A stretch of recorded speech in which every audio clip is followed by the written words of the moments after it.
Paul's ministry in Corinth. One night the Lord said to Paul in a vision, "Do not be afraid, but speak and do not be silent, for I am with you, and no one will lay a hand on you to harm you, for there are many in this city who are my people." After the epistle to the Romans, the epistles to the Corinthians are the longest epistles written by Paul.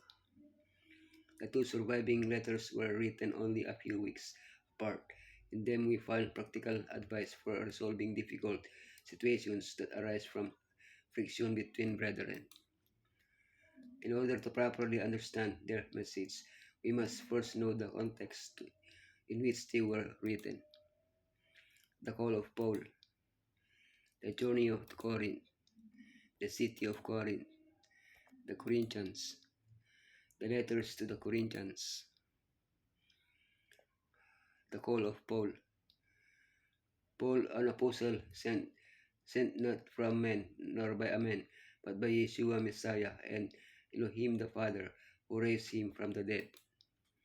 In addition to the 12 chosen by Yeshua, the Bible mentions other apostles such as Matthias, Barnabas, James, and Paul. How did Paul become an apostle? By Yeshua's choice. When was he elected? From his mother's womb. When was he called? On the road to Damascus. Whose apostle was he? From the Gentiles. From the moment of his calling, Paul's life was centered on Yeshua. He taught about Yeshua. He spoke about Yeshua. He shared Yeshua with everyone. For this reason, from the first moment he arrived in Corinth, Yeshua was the center of their message. The journey to Corinth. After these things, Paul left Athens and went to Corinth. On his second missionary journey, Paul was compelled by the Holy Spirit to go to Europe. There he was expelled from Philippi, from Thessalonica, and from Berea. In Athens, after preaching to the Jews in the synagogue and to the Gentiles in the marketplace, he was called to preach at the Areopagus. After an eloquent speech, only a few accepted Yeshua. Leaving Athens, Paul went to Corinth and joined Aquila and Priscilla, with whom he worked making tents. As was his custom, he began preaching to the Jews in the synagogues and then to the Gentiles. During his stay in Corinth and after the disappointment of Athens, Paul decided not to use human wisdom but to preach only Yeshua Messiah. The city of Corinth. As indeed there are many gods and many lords. Corinth was raised by Rome in 146 BC. Later, Julius Caesar sent a colony of veterans and freemen in 46 BC. Finally, the city, fully recovered in 44 BC. At the time Paul visited, it was already an important commercial center. The importance of Corinth lay in its location on the Isthmus of Corinth, supplied by two important commercial ports, Lechaeum on the Gulf of Corinth and Cenchreae on the Saronic Gulf. Its business ventures allowed to Paul to work to tent makers, but Corinth's wealth, which rivaled that of Athens, had several disadvantages. Idolatry and sexual immorality filled the city and permeated its culture. Much of Paul's message to the Corinthians attempts to eradicate those problems that were creeping into the church. The Corinthians. Then the Lord said to Paul in a night vision, "Do not be afraid, but speak and do not be silent." The Jews of Corinth rejected the message, forcing Paul to leave the synagogue and begin meeting with the Gentiles in a house adjacent to the synagogue. The depravity that he witnessed among the Gentiles in the contempt and insult that he received from the Jews caused him great anguish of spirit. He doubted the wisdom of trying to build up a church from the material that he found there.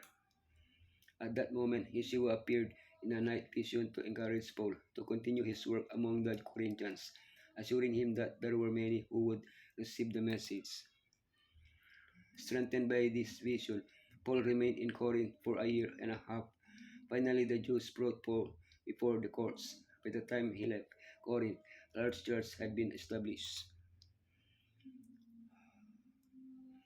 The letters to the Romans. 1 Corinthians 1:6, informed by Chloe of several problems existing in the church, Paul admonishes them about factions, sexual immorality, strife, and prostitution. 1 Corinthians 7:16, Chloe's family also brought him a letter with several questions from the church on topics to which Paul responded regarding marriage, divorce, celibacy, food sacrifice to idols, conduct in worship, the use of spiritual gifts, and the resurrection. 2 Corinthians.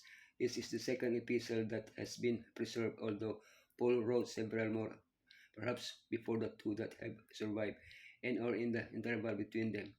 He commends the Corinthians for the way they had resolved some problems, but urges them to see the world through the lens of the gospel, avoiding the influence of the surrounding culture. Elohim's messengers in the great cities are not to become discouraged over the wickedness, the injustice, the depravity which they are called upon to face while endeavoring to proclaim the glad tidings of salvation.